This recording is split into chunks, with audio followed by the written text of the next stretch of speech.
On the eve of the wedding, Julia's childhood friend posted a status wearing my suit. With his arm around Julia's shoulders, he wrote, "Having the happiness of being with Julia, let me experience it one last time." I commented, "How about I call off the engagement? Otherwise, you can only wear that suit for one day." The next second, the post was deleted. He sighed theatrically and said to Julia, "Tomorrow you'll belong to another man." I was just feeling a bit sentimental. "I didn't expect your husband, Hector, to get angry." Julia immediately changed her WeChat background to a cheek-to-cheek photo of the two of them. She called me. "He grew up with me." To him, "I'm like a little sister." What's wrong with an older brother being reluctant to let go of his sister? If you keep being passive-aggressive and jealous for no reason, then don't marry me. I wasn't jealous. I genuinely wanted to call off the engagement. Chapter 1. When Julia came back, I had already finished writing the handwritten notes informing our relatives and friends that the wedding was cancelled. "You wrote these?" She casually picked one up to skim it, smiling carelessly. I answered lightly, "No wonder they're so ugly." She chuckled. I paused. The first time I wrote her a love letter, after being captivated by her graceful figure at the racetrack, she teased me the same way. I was sad for a long time. I practiced like crazy, regular script, running script, everything, yet she would always brush it off with a single, airy sentence. "It's fine. Even if your handwriting is ugly, I still love you." It wasn't until her friends saw my handwritten notes and exclaimed at how impressive they were that she pulled out a barely legible scrawl and tossed it at them. "Have you never seen truly good handwriting?"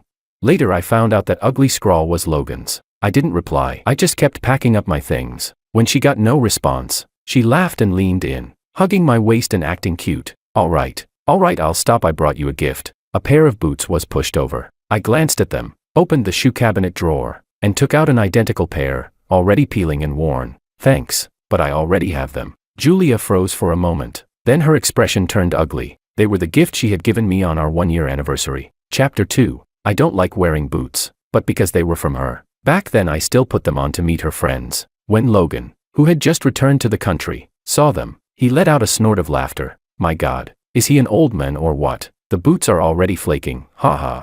I didn't know how to respond when Julia laughed and punched his chest lightly. "Stop it. Not everyone looks good in everything like you do." Logan laughed as he rubbed her hair. "Isn't it because you picked the style for me?"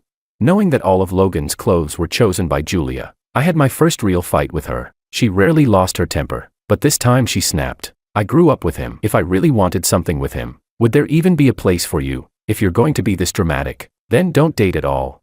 That argument ended with me begging her not to break up. Those boots, symbols of my humiliation, were sealed away by me after that. Yet Julia, as if she remembered none of it, bought another identical pair. She seemed to feel a bit guilty and stepped forward to hug me. "I'm sorry, babe. I've been really busy lately and grabbed the wrong style. I'll buy you a new pair right away. Pick whatever you want. I want you to know, this time I truly want to marry you." I didn't say anything. This was already the third time we were preparing for a wedding. The first time, during the engagement, Logan snatched my wedding ring and put it on himself. I forced him to give it back, and Julia said I couldn't take a joke. The wedding was cancelled. The second time, when the priest asked Julia if she was willing, Logan jokingly shouted no before she could answer. I publicly humiliated him until he left the venue. Julia immediately took off her veil and said she wasn't getting married. She said, "Whether I get married or not, he's still my brother. If my groom makes him feel wronged, I'd rather stay single for life." "Julia, things don't happen more than 3 times. I said calmly.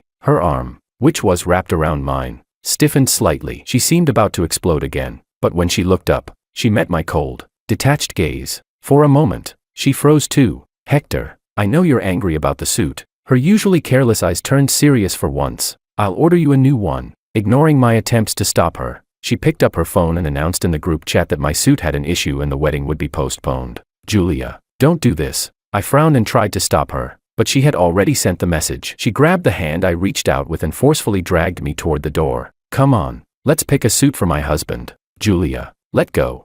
I frowned, but she just smiled, dragging me all the way downstairs and stuffing me into the passenger seat. I was about to get out when I saw a photo of Logan stuck on the dashboard. The handwriting looked exactly like Julia's. "Logan GE's exclusive seat. No trespassers." A hand reached over and tore the sticker off in one motion. Logan thought